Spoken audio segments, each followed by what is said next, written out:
오늘 설교의 제목은 하나님보다 앞서간 모세, 이런 제목으로 말씀을 전하겠고요. 오늘 제가 설교 제목을 내 뜻대로 안 되는 인생, 이런 제목으로도 잡아볼까 고민을 했었습니다.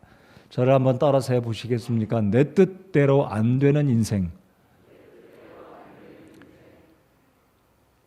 아마 이 말의 의미를 우리 성도 여러분들 가운데 인생에 여러 경험을 해보신 연세가 높으신 분들은 그렇지, 인생은 내 뜻대로 안 된다라는 것을 특별히 공감을 하실 것입니다. 그렇습니다. 우리 인생은 내 뜻대로 안 됩니다. 잘 안 돼요. 오늘 본문을 통해서 하나님보다 앞서간 모세를 생각하며 혹시 우리는 내 삶이라고 그래서, 내 가정이라고 그래서, 내가 하는 일이라고 그래서 하나님께 여쭙지 않고 주님의 뜻을 구하기보다 내가 먼저 앞서서 가고 있지는 않는지 우리 자신을 돌아보는 이 시간이 되기를 바랍니다.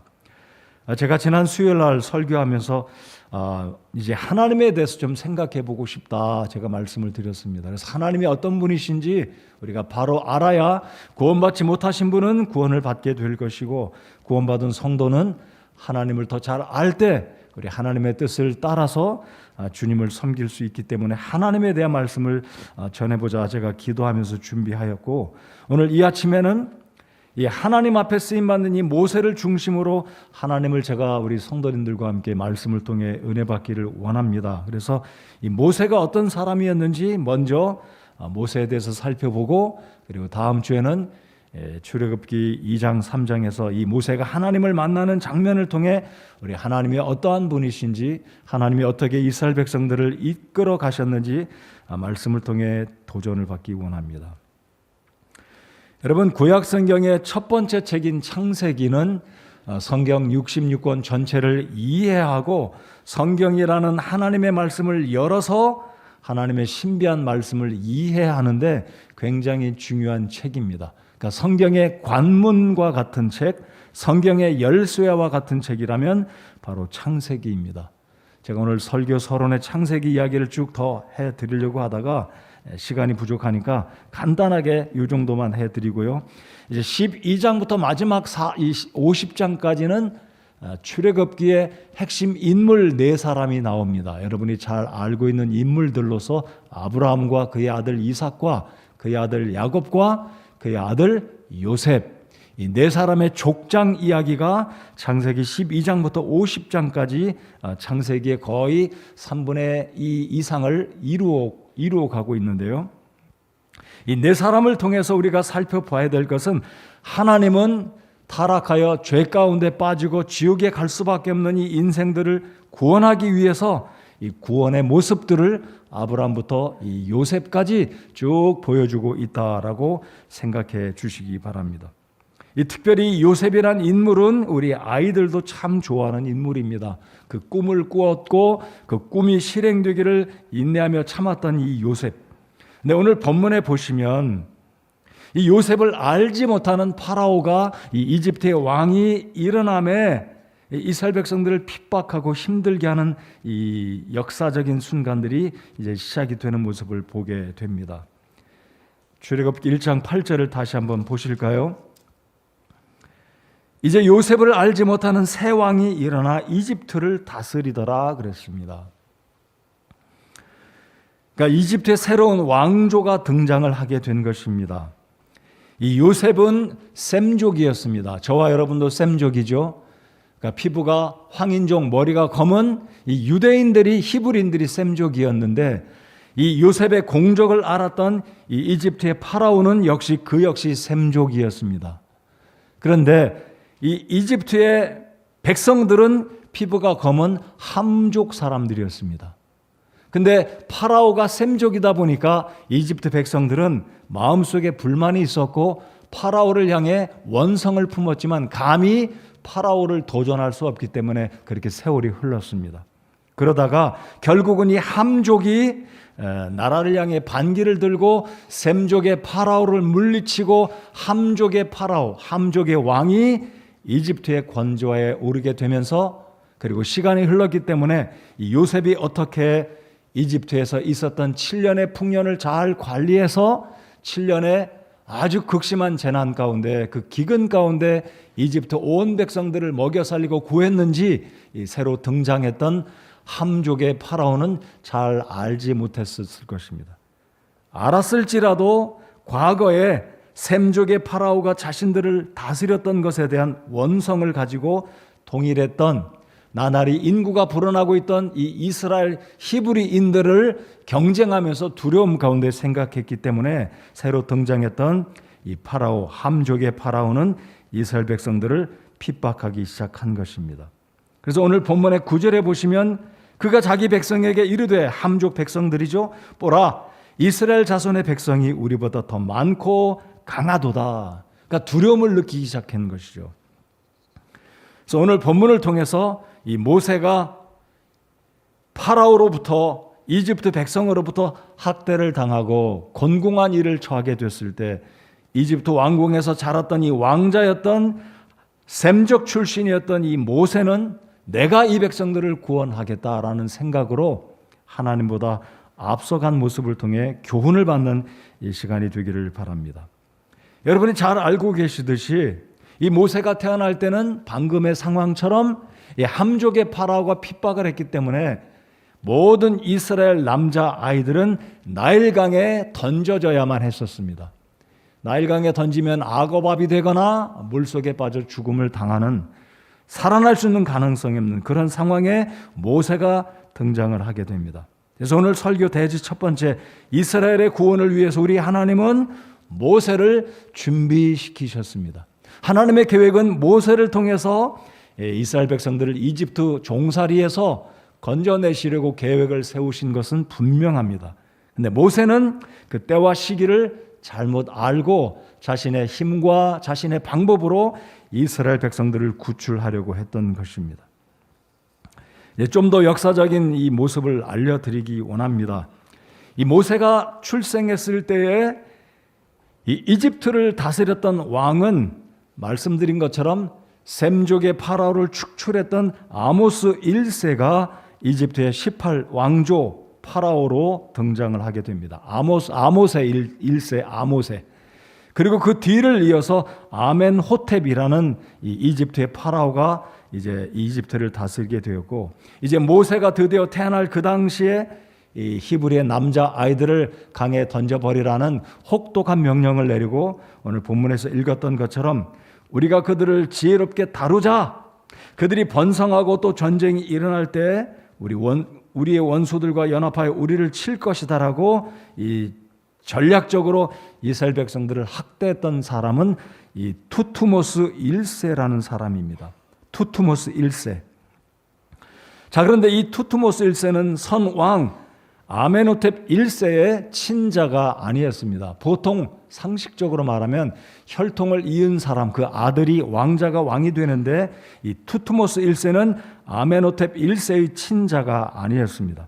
아무튼 이 투투모스 1세는 군사 출신, 군인 출신으로 강력한 힘을 가지고 있었고, 자신의 권위와 이 파라오의 왕권을 돈독하게 하기 위해서 미리 이 셈족의 인구, 특별히 히브리인들이 이 인구가 불어나는 것을 억제하고 자신의 권력을 견고하게 하기 위해서 히브리 백성들을 아주 힘들게 착취를 하게 된 것이 이 모세가 태어난 당시의 상황이었습니다.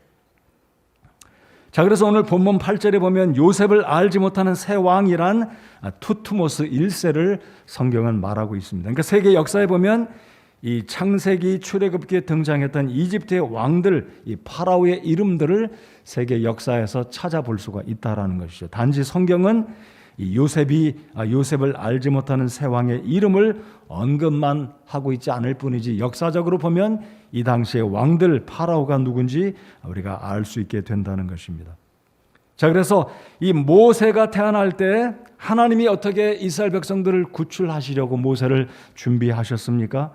하나님은 아주 놀라운 방법으로 모세의 생명을 건져 주셨습니다. 자, 그러면 성경에 보면 이 모세는 파라오의 공주, 파라오의 딸의 극적인 건짐으로 이 모세가 나일강에서부터 구원을 받았다라는 사건을 성경에서 볼 수 있지 않습니까? 히브리서 보면 이 모세가 3개월까지 집에서 숨김을 당하고 부모님이 키우게 되는데, 히브리서를 보면 이 모세가 아주 잘생겼던 인물 같아요. 아마 하나님의 성령의 역사가 아닐까요? 이 부모의 마음을 움직여서 태어나자마자 이집트 나일강에 던져서 죽임을 당해야 되는 것이 모든 히브리 사내 아이들의 운명이었지만, 하나님은 이 모세의 부모의 마음을 움직이셔서 성경 히브리서 11장을 보면 믿음으로라고 이야기합니다.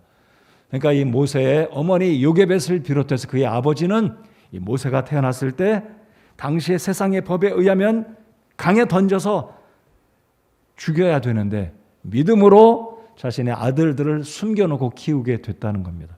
그렇게 하기를 3개월이 갑니다. 근데 더 이상 목소리도 크고 우렁차서 숨길 수가 없어서 결국은 하나님께 맡기고 갈대 상자에 역청을 칠해서 모세를 나일강에 띄워 던져버립니다. 성경에 그렇게 나오죠. 던져버렸다라고 이야기를 합니다. 근데 하나님은 기가 막히게 이 파라오의, 그러니까 투트모스 1세의 딸이었던 파라오의 이 공주가 강가에 나갔는데, 그 당시에 이 공주들이 강가에 나간 이유는 피부병이 있어서 나일강의 강물로 그 피부병을 치료차 강물에 나갔다. 하나님의 기가 막힌 역사와 섭리의 순간에 모세를 발견하고 그 모세를 건지게 됩니다. 여러분, 모세의 이름도 알고 계시죠? 강에서 건져냈다. 그게 모세의 이름의 뜻입니다. 그러면 이 공주의 이름은 역사에 의하면 핫셉수트라는 이 파라오의 딸 공주였습니다. 그러니까 투트모스 1세의 친딸이자 공주였습니다. 자, 이 당시 이집트의 왕족들은 다른 나라들도 그랬지만 왕족들끼리 결혼을 하게 되는데, 이 핫셉투스는 투트모스 2세와 결혼을 하게 됩니다. 그런데 이 투트모스 2세는 병약해서 결혼한 지 3년 만에 죽게 되고, 핫셉수트는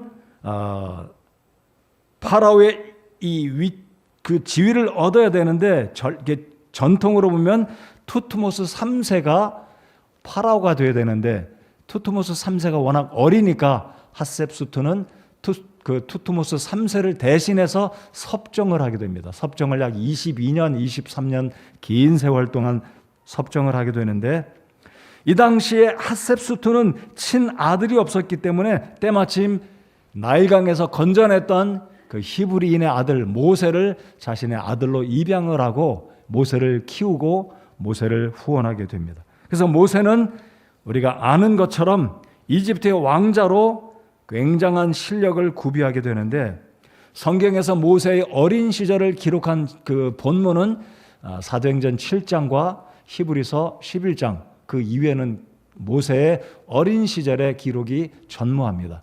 근데 사도행전 7장과 히브리서 11장, 특별히 사도행전 7장 22절을 참조하면 이 모세는 어려서부터 이 파라오의 딸, 그러니까 공주의 아들로 들어갔기 때문에 이집트의 모든 문화와 정치와 외교와 경제와 군사 섭렵을 했기 때문에 히브리서 7장 22절의 말씀에 의하면 이집트의 모든 지혜를 배워 말과 행동에 능력이 있었다라고 표현을 합니다. 그러니까 이 모세는 40세가 되었을 때 민족을 돌아볼 생각이 들었다 하는데, 40세가 되었을 때 모세는 어느 누구도 모세를 깔볼 수 없는 권력과 지혜와 모든 것이 구비되어진 말 그대로 능력 있는 사람이 됐다는 거죠. 근데 문제는 바로 모세 자신이 내가 40이 되었고 때마침 그가 40이 되었을 때 동족을 돌아볼 마음이 생긴지라 라고 성경은 기록합니다. 그러니까 모세는 어느 누구 못지않은 권력이 있었고 지식과 언어와 경제와 정치와 군사와 외교 모든 것 하나 부족함이 없는 말 그대로 짱인 사람이 된 거죠. 그러니까 자기 생각에는 내가 이제 40이 되었는데 자기 자신이 알지 않았을까요? 내가 정통 이집트 사람이 아니다. 나는 어려서 입양이 되어서 핫셉수트라는 파라오의 딸 공주의 아들로 입양이 돼서 오늘 이 시간까지 왔는데 생각해 보니까 내 동족이 노예처럼 부림을 당하고 고통 속에 있는 모습을 본 것입니다. 여러분 출애굽기 2장을 한번 열어보시면 2장을 보시기 바랍니다. 출애굽기 2장 11절에 보면 그 당시 모세가 장성하여 자기 형제들에게 나아가서 그들의 짐을 보다가 어떤 이집트 사람이 어떤 히브리 사람 곧 자기 형제들 중에 하나를 치는 것을 보매 그가 이쪽 저쪽을 살펴보다가 사람이 없음을 보고는 그 이집트 사람을 죽이고, 여러분 12절을 잘 보시면 이게 충동적으로 이집트 사람을 죽인 것이 아니라 좌우를 먼저 살펴보고 이집트 사람을 죽였다는 의미는 의도적인 살인이라는 거죠. 그러니까 이 모세는 자기가 생각할 때 내 능력, 내 권력, 내 위치면 이스라엘 백성들을 건져낼 수 있겠다라고 생각했기 때문에 하나님의 계획과 하나님의 시간은 아직 아니었습니다. 정확히 말씀드리면 40년 이후가 돼야, 지금 모세가 80살이 돼야 하나님은 모세를 다시 이집트로 보내서 백성들을 구원해야 되는데 이것이 하나님의 시간이고 하나님의 방법이었습니다.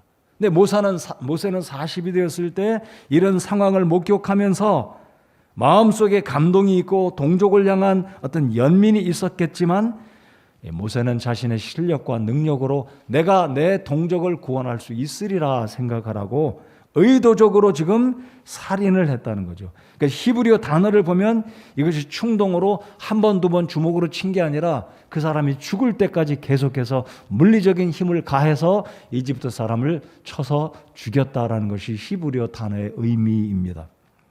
자, 그런데 제가 말씀드렸듯이 이 투트모스 3세는 자기 아버지가 죽고 난 다음에 워낙 어린 나이이기 때문에 파라오의 뒤를 잇지 못하고 핫셉수토가 섭정 파라가 되어서 다스리고 있었을 때 어린 투트모스 3세는 한쪽 편에서 숨겨 이렇게 권력을 제대로 발휘하지도 못하고, 그러다가 드디어 이 핫셉투스가 죽게 되자 투트모스 3세가 드디어 정권을 찾아옵니다. 그래서 이 투트모스 3세가 파라오 위에 위치에 올라갈 때 딱 보니까 핫셉수트의 입양자로 들어온 히브리인 모세가 권력을 가지고 더욱이 사람을 쳐 죽였는데 그 사람이 이집트의 병사였다라는 소식을 보고를 받게 되자, 그러지 않아도 모세에 대해서 경쟁력을 느끼고 있던 이 투트모스 3세는 이번 기회에 모세를 죽여야 되겠다 하게 됩니다. 그래서 성경을 보면, 자, 방금 우리가 5장 12절을 읽지 않았습니까? 자, 13절을 보시겠습니다. 둘째 날 그가 나가니, 이게 범죄인의 심리죠. 현장에 또다시 가고 싶은. 그래서 모세가 죽인 그 전날, 이제 그 이튿날 13절. 둘째 날 그가 나가 보니 보라, 히브리 사람들 중에서 두 사람이 서로 싸움으로 그가 잘못한 자에게 이르되 내가 어찌하여 내 동료를 치느냐 하며. 모세의 말은 이거죠. 당신들 동족인데 이 이집트에서 노예살이하는 것도 부족해서 왜 서로 싸우느냐, 싸우지 말라, 시비를 가린 것이죠. 그러자 14절 그가 이르되 누가 너를 통치자와 재판관으로 세워 우리를 다스리게 하였느냐, 내가 이집트 사람을 죽인 것 같이 나를 죽이려 하느냐 하니 모세가 두려워하여 이르되 분명히 이 일이 탈로 났도다 하니라. 여러분 사도행전 7장을 보면 이 투트모스 3세는 보고를 받고 모세가 이집트인을 쳐 죽였다는 이야기를 듣고 모세를 죽이려고 준비를 합니다. 그러니까 정황상 모세는 투트모스 3세가 모세가 저지른 이야기를 알게 되고 결국은 모세가 투트모스 3세가 두려워서 미디안 광야로 도망을 가게 됩니다. 자, 그러니까 이 모세는 자신의 힘과 능력을 통해서 백성들을 구출할 수 있었다라고 생각하고 행동을 하게 된 것이죠. 어찌 보면 애국자였고 동족을 위한 이 연민의 정이 가득한 모세다라고 볼 수 있겠지만, 오늘 설교의 제목처럼 우리가 이러한 상황을 통해서 우리가 이 세상을 살아갈 때 내가 절대로 어떤 하나님의 일을 하기 위해서 내 실력을 의지하고 내 능력을 의지할 수가 있기 때문에 하나님의 뜻을 구하고 기도하고 먼저 주님의 인도하심을 구하기에 앞서서 내 인간적인 생각과 내 실력으로 인해서 행동할 수가 있다는 사실을 오늘 본문의 말씀을 통해서 우리가 교훈을 받아야 할 것입니다. 역사에 의하면 이 투트모스 3세는 굉장히 강력하고 야심찬 사람이어서 그가 파라오의 자리에 등극한 이후로 해외 원정 전쟁을 나가게 되는데 무려 17번 전쟁에 나가서 주변국들을 완전히 초토화시키고 전쟁에서 승승장구하면서 20세기 역사가들에 의해서 그를 평가하는데 그는 고대 이집트의 나폴레옹이다 라고 할 만큼 이 투트모스 3세는 굉장히 강력한 사람이었고 전쟁도 잘하고 야심찬 권력형의 전형적인 이집트의 파라오였다라는 거죠. 그러니까 제가 지금 말씀드린 것처럼 모세는 히브리인으로 핫셉스투의 양자로 같이 거의 성장하면서 이 모세가 이집트를 쳐 죽였다는 이 이야기를 들었을 때 투트모스 3세는 기회가 왔다. 나의 숙적인 모세를 쳐야 되겠다. 그러니까 정황이 모세에게는 어찌 보면 백성들을 구원하려고 손을 들어서 이집트인을 쳐서 죽였지만 결과는 무엇입니까? 여러분 본문을 잘 보십시오. 이 이스라엘 두 동족인 이 남자들이 모세에게 뭐라고 말합니까? 누가 당신을 우리들의 재판관으로 삼았느냐? 오히려 모세는 그 두 사람이 이집트 백성들에게 억압받자 그 이집트인을 쳐 죽였지만 그 이튿날 이 사람들이 말하기를 누가 당신을 우리의 재판관으로 삼았냐? 이 말은 누가 당신이 우리의 리더라고 인정하냐? 당신은 어제 이집트인을 죽였는데 오늘은 나를 죽이려느냐라고 이스라엘 백성들마저도 모세를 인정하지 않고 있다는 사실입니다. 오히려 모세에게 손가락질하며 누가 당신을 우리의 지도자로 삼았냐, 누가 당신을 우리의 재판관으로 삼았느냐라고 불만을 터뜨리고 모세의 살인의 그 잘못을 지적하고 있다라는 것이죠. 자, 이 상황에서 성경을 보면 과연 모세는 투트모스 3세가 두려워서 살인한 죄가 두려워서 죽임당할 것이 두려워서 미디안 땅으로 도망을 갔는가라는 것입니다. 그 말도 틀린 것은 아닙니다. 오늘 본문을 보면서 하나님은 이 모세를 어떻게 변화시키시고 우리 전능하신 하나님은 어떻게 이스라엘 백성들을 인도하고 내시는지 이제 다음 주에 이어서 살펴보시겠지만은요. 이제 하나님은 모세를 그렇게 예비하셨고 모세는 자신의 방법으로 하나님의 일을 이루려고 생각을 했을 것입니다. 여러분 이 출애굽기를 잘 읽어보시면 모세가 강에서 건짐을 받고 핫셉수투의 아들로 입양이 될 때 그의 누이가 강을 따라가면서 모세가 어떻게 될지 지켜보지 않습니까? 이 파라오의 공주가 모세를 데리고 가자 이 미리암이 따라가서 묻지 않습니까? 내가 당신에게 이 아이에게 젖을 먹일 사람을 찾아 드릴까요? 굉장히 지혜롭습니다. 그래서 이 모세의 어머니는 친어머니로 자기 아들의 목숨도 살렸을 뿐만 아니라 젖을 주는데 돈까지 받고 자기 아들에게 목숨도 살렸고 젖을 주는데 돈까지 받아가면서 호사를 누리게 됩니다.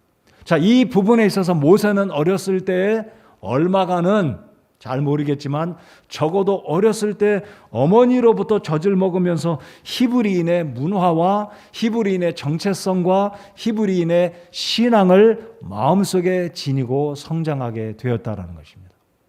참 좋은 것이죠. 하나님의 역사하심이다라고 생각합니다. 근데 모세의 잘못은 하나님의 생각을 먼저 여쭙지 않고 하나님께 기도하지 않고 하나님의 뜻에 하나님 편에서 생각한 게 아니라 자신의 힘과 능력과 자신의 방법으로 일을 저질렀지만 결과는 무엇입니까? 동족에게도 인정받지 못했을 뿐만 아니라 이 투트모스 3세가 자신의 목숨을 찾는다는 그 정황에서 결국 모세는 미디안 광야로 도망을 가게 됐다는 거죠. 자, 그런데 우리 하나님의 이스라엘 백성들을 위한 계획은 무엇인지 창세기 15장을 보면 알 수가 있습니다. 여러분 창세기 15장을 잠깐 한번 펴보실까요? 창세기 15장 13절부터 16절까지 함께 읽어보겠습니다. 우리의 삶 가운데 하나님의 뜻을 이해하려면 성경을 펴서 읽고 하나님의 뜻을 구할 때 우리는 잘못된 일을, 그릇된 일을 저지르지 않게 된다는 사실입니다. 오늘 시대도 우리가 모세가 아니고 우리가 이스라엘 백성은 아니지만 오늘 이 시대도 여전히 원리는 동일하다라는 것입니다. 여러분, 하나님과 동행하는 삶을 살기 원하십니까? 그러나 하나님보다 앞서가서는 안 되는 것입니다. 믿으십니까? 우리 그리스도인들은 하나님과 같이 동행할 수 있지만 하나님보다 앞서갈 수 없다는 거죠. 하나님의 뜻을 먼저 여쭙고 성경을 통해서, 자, 그러면서 창세기 15장을 피셨으면 하나님의 뜻은 무엇인지 13절부터 16절까지 보시겠습니다. 그분께서 아브라함에게 이르시되 너는 확실히 알라. 즉 내 씨가 자기들의 소유가 아닌 땅에서 괄호 열고 이집트 괄호 닫고 이집트 땅에서 나그네가 되어 그들을 섬기겠고 그들이 400년 동안 그들을 괴롭히리라. 여러분, 하나님의 섭리와 하나님의 계획은 정확하게 430년 동안 이집트에서 히브리인들이 종살이하는 것이 하나님의 뜻이었어요. 아니, 하나님 어찌 그러실 수 있나요? 당신의 백성들이 아닙니까? 어떻게 당신의 백성들을 이집트 땅에 종살이하도록 방치하십니까? 라고 생각하실 분도 있을 것입니다. 14절, 또한 그들이 섬길 그 민족을 내가 심판하리니 그 뒤에 그들이 큰 재물을 가지고 나오리라. 너는 평안히 내 조상들에게로 가겠고 또 충분히 나이 들어 묻힐 터이나 그들은 내 세대 만에 여기로 다시 오리니. 여기가 어디입니까? 가나안 땅입니다. 여러분, 우리가 알듯이 요셉이 국무총리가 되어서 그 7년의 지독한 기근 가운데 아버지에게 아들들, 형들을 보내서 아버지, 이곳에 양식이 있으니까 제 요셉 아버지 아들 살아있으니까 일로 내려오십시오. 돈 걱정 마시고 양식 걱정 마시고 내려오세요. 파라오가 병거까지 보내지 않습니까? 야곱이 죽은 줄 알았던 자신의 사랑하는 아들 요셉이 총리가 되었다는 기쁜 소식을 듣고 식소를 다 데리고 내려왔을 때가 70명이었습니다.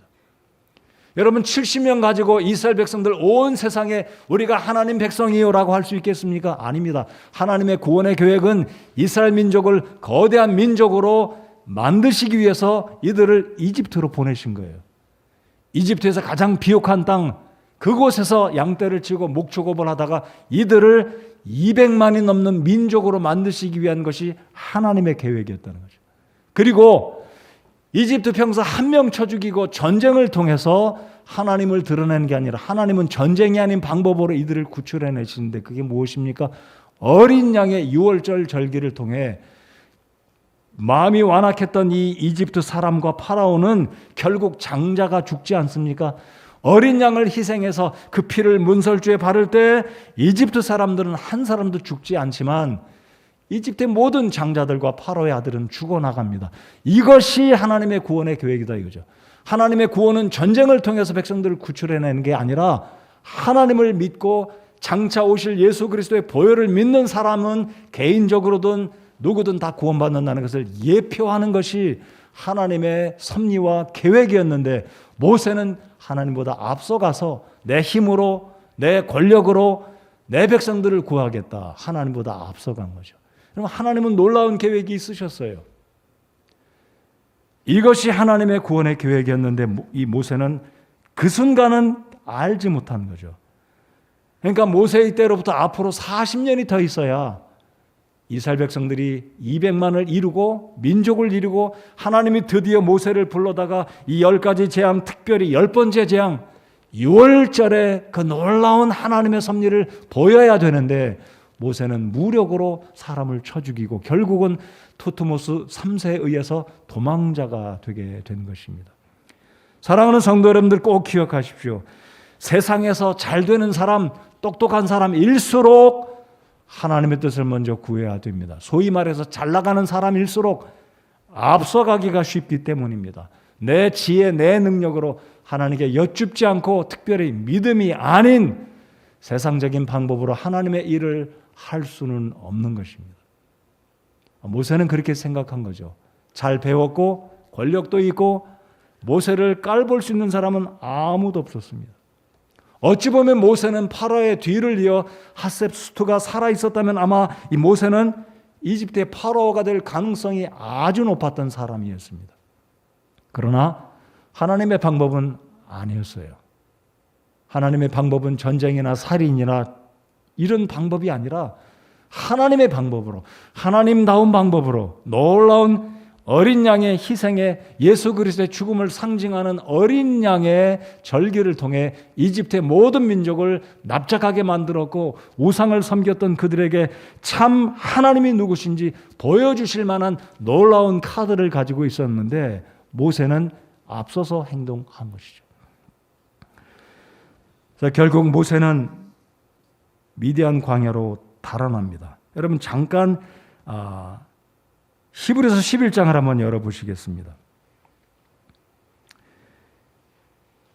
이 모세의 사건을 기록한 성경은 출애굽기 1장, 2장 그리고 출애굽기 쭉 나오지만 특별히 모세가 하나님보다 앞서 행했던 그 행동들은 사도행전 7장에 그리고 히브리서 11장에 서로 다른 각도에서 묘사가 되어 있습니다. 자, 히브리서 11장 24절, 28절을 보시면 사도행전 7장 29절과 오늘 읽은 이 출애굽기 2장 15절, 16절과 약간 다른 각도에서 기록을 합니다. 자, 모세가 이집트 병사를 쳐 죽였을 때 투트모스 3세가 모세가 감히 내 병사를 쳐 죽였다 해서 이 투트모스 3세가 분노하고 모세를 찾아 죽이려고 할 때 모세가 미리 미디안 광야로 달아나지 않습니까? 그것이 스데반의 이야기인데 히브리서 기자는 다른 각도에서 모세를 이야기합니다. 자, 11장을 펴셨으면 24절부터 28절까지 저희들이 같이 한번 읽어보겠습니다. 24절부터 읽겠습니다. 시작. 믿음으로 모세는 나이가 들었을 때에 파라오의 딸의 아들이라 불리는 것을 거절하고 잠시 죄의 쾌락들을 즐기는 것보다 오히려 하나님의 백성과 함께 고난받는 것을 택하였으며 또 그리스도의 치욕을 이집트의 보호와보다 더 큰 재물로 여겼으니 이는 그가 주께서 보상으로 보답해 주시는 일에 관심을 두었기 때문이니라. 믿음으로 그는 왕의 진노를 두려워하지 아니하고 이집트를 버렸으니 그는 보이지 아니하는 분을 보는 것 같이 하면서 견디어냈느니라. 믿음을 통해 그는 유월절과 피 뿌리는 것을 지켰으니 이것은 처음 난 것들을 파멸시킨 자가 그들을 건드리지 못하게 하려 함이라. 아멘. 여러분 히브리서 11장과 여기 출애굽기 2장과 1장과 그리고 사도행전 7장 29절을 보면 이에 모세가 이 말을 듣고 도망하여 미디안 땅에서 나그네가 되고 모순처럼 보여요. 출애굽기 1장과 그리고 사도행전 7장에서는 모세가 투트모스 3세가 두려워서 자신의 목숨을 보존하기 위해서 미디안 땅으로 도망갔다 이야기합니다. 자, 근데 그 부분은 틀린 것이 아닙니다. 모세가 도망간 것은 맞아요. 그러나 저는 개인적으로 히브리서 11장의 말씀을 또 볼 때 이 말씀도 하나님의 말씀이기 때문에 맞다는 거죠. 그러니까 이 모세는 단순하게 목숨이 무서워서 도망간 것만이 아니라 이 모세가 실수한 이후에 생각을 하지 않았을까? 내가 그릇되게 행동했구나. 내가 하나님보다 앞서서 경거망동했구나 하고 생각하면서 믿음으로 결단을 내리고 아마 모세의 그 권력과 모세의 지위와 모세의 배경이라면 충분히 이집트 사람 한 사람 죽인 것이 모세가 죽임을 당해야만 하는 일은 아니었을 것이다라고 객관적으로 생각합니다. 그렇지만 히브리서 11장에 있는 이 히브리서 기자의 이 모세의 결정은 무엇이었냐면 한순간 모세가 실수했고 하나님보다 앞서서 경거망동한 것은 사실이지만 그러나 모세가 믿음으로 이집트의 모든 자신의 권한과 지위와 보화와 이집트의 모든 쾌락들을 다 내려놓고 잘 보십시오. 오히려 하나님의 백성과 함께 고난받는 것을 택하였으며 또 그리스도의 치욕을 이집트의 보화보다 더 큰 재물로 여겼다. 그리고 그 다음 구절에 뭐라고 말씀합니까? 그가 주께서 보상으로 보답해 주시는 일에 관심을 두었기 때문이다. 그러니까 이 모세는 일순간 이집트의 병사를 쳐 죽여서 실수는 했고 투트모스 3세의 심기를 건드린 것은 맞지만 그러나 그 짧은 순간에 이 모세가 미디안 광야로 갈 때는 어떤 결정이 있었냐면 믿음으로 이집트의 자신의 모든 권력과 지위와 쾌락과 모든 부귀를 다 내려놓고 특별히 28절을 보시면 믿음을 통해 그는 유월절과 피 뿌리는 것을 지켰으니 뒤늦게 알았다는 거죠. 하나님이 앞으로 10번째 재앙으로 이집트의 장자를 죽일 것을 알았다기보다는 그의 성령의 감동하심을 통해 하나님이 계속해서 들려주셨던 하나님의 구원의 계획을 알고 이제 믿음으로 이집트를 떠나 미디안으로 갔다는 것이죠. 모세가 미디안으로 갈 때 하나님이 나를 이제 또 다른 40년을 훈련시키신다 알고 간 것은 아니지만, 오늘 히브리서 11장 말씀을 보면 모세는 비록 자신의 힘과 능력으로 자신의 백성을 구출하려고 했지만 동족에게도 인정받지 못했고 투트모스 3세의 공격, 그 분노를 깨닫고 현실을 직시하면서 내가 믿음으로 행동한 것이 아니라는 것을 깨닫고 돌이켜서 믿음의 선택을 하게 되고 미디안으로 갔다라는 것이 히브리서 11장의 말씀의 정황이고 근거다라는 것입니다. 그러니까 이 출애굽기 1장에 투트모스 3세가 무서워서 달아난 것도 맞고, 그리고 히브리서 11장에 있는 말씀을 보면 그 짧은 순간에 모세가 결정을 내리기를 내가 더 이상 이집트의 왕자로 부귀와 영화와 권력을 지고 살아가는 것이 아니라 하나님 편에 서서, 즉 당신의 백성과 함께 고난받기를 즐거워했다는 것이 어떤 결정에 의해서 내려진 것이라고요? 믿음으로. 결국 모세는 실수를 했습니다.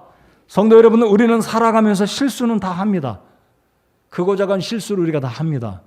근데 중요한 것은 실수한 이후에 하나님 말씀을 깨닫고 나의 실수를 되돌아보고 내가 다시는 동일한 실수를 하지 않고 믿음으로 살아야 되겠다는 이 교훈을 오늘 말씀을 통해서 우리가 본받고 이 세상을 믿음으로 살아가며 하나님의 뜻을 이루어 드리는 우리가 되어야 한다는 것입니다. 여러분, 이스라엘 백성들이 이집트를 떠나 광야를 거쳐 가나안 땅까지 가는 여정에서 이스라엘 백성들이 불평하고 원망한 것은 사실입니다. 네, 여러분, 출애굽기와 민수기 여정을 잘 보십시오. 어떤 특징이 있냐면 그들은 하나님보다 앞서가지 않았습니다. 모세는 다시는 하나님보다 앞서가지 않았습니다. 어떻게 해요? 성막을 지으라고 했을 때 성막을 지었더니 하나님의 구름이 성막 위에 머무르고 이 구름이 성막 위에서 떠오르면 사인으로 아는 겁니다. 하나님이 너희들 텐트 걷고 이동해라. 성막을 걷고 이동해라. 계속해서 가나안 땅으로 앞으로 나아가라라는 사인으로 알아듣고 구름이 움직이면 모세가 명령을 내리고 모든 백성들이 가나안 땅을 향해서 갔다는 것이죠. 여러분, 요단강을 건널 때는 어떻습니까?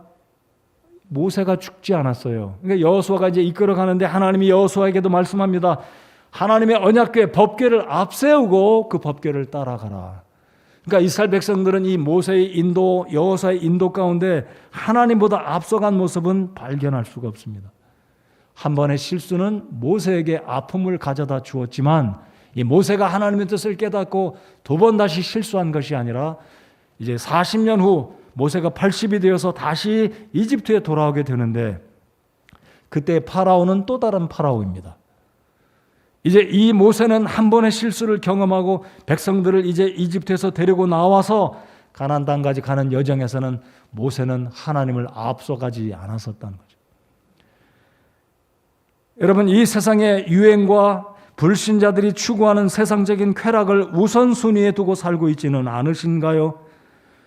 또는 우리가 믿음으로 살면서 하나님의 뜻보다는 나의 육신적인 생각과 뜻을 먼저 구하고 있지는 않습니까?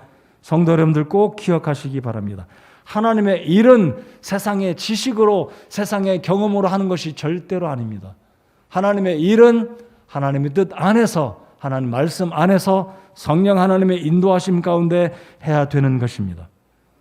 우리가 교회 일을 작은 부서의 일이든 큰 일이든 가정의 일이든 개인의 사업의 일이든 모든 일들을 우리는 먼저 하나님의 뜻을 구하고 성령 하나님의 감동하심과 말씀의 인도하심이 있을 때 이것이 하나님이 기뻐하신다라는 확신이 있을 때 행동하는 것이 하나님의 백성다운 믿음의 행보가 될 것입니다. 성도 여러분들 꼭 기억하십시오. 하나님의 일은 똑똑하고 세상에서 사업자라고 명석하고 순발력 있고 이런 사람들이 잘할지는 모르겠지만 그것은 성경적이 아닐 수가 있다는 거죠.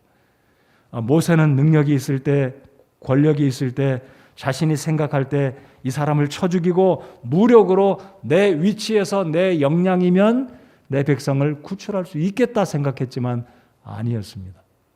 모세가 뒤늦게 깨닫고 모세가 결정을 내린 것은 히브리서 11장의 말씀처럼 그는 믿음으로 다시 자신을 정비하고 믿음의 결정을 내리고 이집트의 모든 보화를 내려놓고 하나님의 백성과 함께 고난받기를 이집트의 보물보다 더 귀한 것으로 여겼다. 왜냐하면 그는 보이는 이집트의 부귀 영화보다 보이지 아니하는 하나님이 장차 주실 상급을 바라보고 믿음으로 결정을 하고 이집트를 떠나간 것입니다.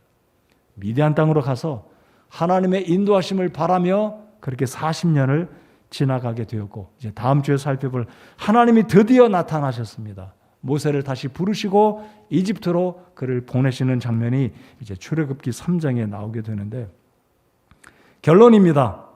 성도 여러분들, 하나님보다 앞서가지 마시고 하나님의 뜻을 구하시기 원하시고 하나님과 동행하면서 하나님을 기쁘시게 하고 하나님의 주시는 복을 받기 원한다면 기도하시기 바랍니다. 기도하면서 주님의 뜻을 구하시고 말씀을 펴서 읽고 성경의 원리대로, 내 지식이 아니라 세상의 원리나 방법이 아니라 성경 말씀대로. 여러분, 성경은 우리 삶의 구원을 제시해주는 복음이 들어있을 뿐만 아니라 이 성경은 우리 삶의 내비게이션과 같다고 믿으십니까? 그렇습니다. 우리 삶을 이끌어가는 진리는 하나님 말씀밖에 없습니다. 내 지식이 아닙니다. 세상의 유행이 아닙니다. 세상의 흐름이 아닙니다. 우리 그리스도인들은 하나님과 동행하는 삶을 살되 하나님보다 앞서 가서는 안 될 것입니다.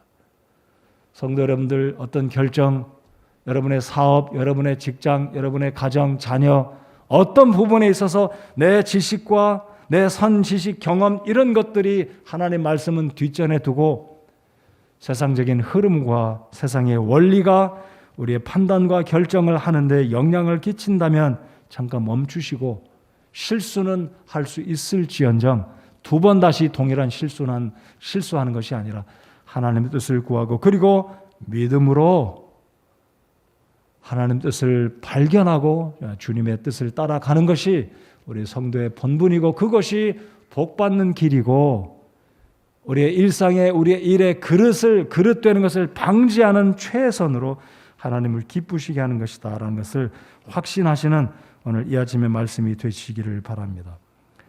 하나님과 함께 가십시오. 하나님보다 앞서 가시지는 말아야 합니다. 하나님보다 멀리 뒤쳐져서 가시지도 마시고 하나님과 동행하시는, 하나님과 반걸음 한 걸음 뒤에 서서 주님을 주되심을 인정하고 따라가시는 우리가 될 때 하나님이 우리를 기쁘게 인도하시고, 인격적이신 전능하신 우리 하나님은 날마다 우리에게 분명한 말씀을 통해서 인도해 주실 것이고, 귀에 들리는 음성으로 너 일어나 이제 가라, 이거 선택하라, 우리 귀에 들리진 않지만 하나님은 분명히 이 말씀을 통해 우리를 인도하실 것이고, 예배를 통해 성령 하나님의 감동을 통해 분명히 저와 여러분을 인도하시고 하나님의 뜻을 이루는데 우리를 사용하실 것입니다. 여러분, 저와 우리는 모세 같은 큰 일을 맡지는 않았습니다. 어찌 보면 소소한 일들, 사업의 일들, 어떤 결정들, 자녀를 인도하고 가르치는 일들, 교회에서 섬길 때 우리는 굉장한 일들은 이루지 않지만 그럴지라도 하나님보다 앞서서 가서는 안 될 것입니다. 기도하시고 말씀을 읽으시고 그 말씀의 감동을 따라 결정하고 주님을 섬긴다면 우리 마음속에 기쁨이 있고 자유가 있고, 다른 사람들도 나의 결정과 나의 생각과 나의 판단으로 인해서 마음이 기쁘고 화목하고 화평하고 일들이 잘 되어지는 하나님의 도우심과 역사가 있을 것을 저는 믿고 확신합니다. 우리 인생 마음대로 안 됩니다. 그러기에 더 큰 실수, 더 큰 아픔, 더 큰 어려운 일들이 생기기 전에 하나님의 뜻을 여쭙고 하나님 뒤를 따라가시는, 하나님보다 앞서가지 않는 지혜로운 믿음의 우리 성도 여러분들 모두가 되시기를 바랍니다. 4월 한 달 그렇게 살아가십시오. 말씀 읽으시고 기도하시면서 하나님의 인도를 구하실 때 우리 하나님은 구름 기둥을 통해 그들을 인도해 가셨듯이 우리 눈에 오늘날 구름 기둥은 없습니다. 그렇지만 우리에게 충분히 이 말씀을 통해 성령의 감동하심을 통해 그리스도인들을 통해 하나님의 사람들을 통해 주시는 시시때때로 주시는 필요한 말씀을 통해 하나님이 우리에게 지혜 주시고 믿음으로 인도해 가실 것이라고 믿습니다. 기도하겠습니다.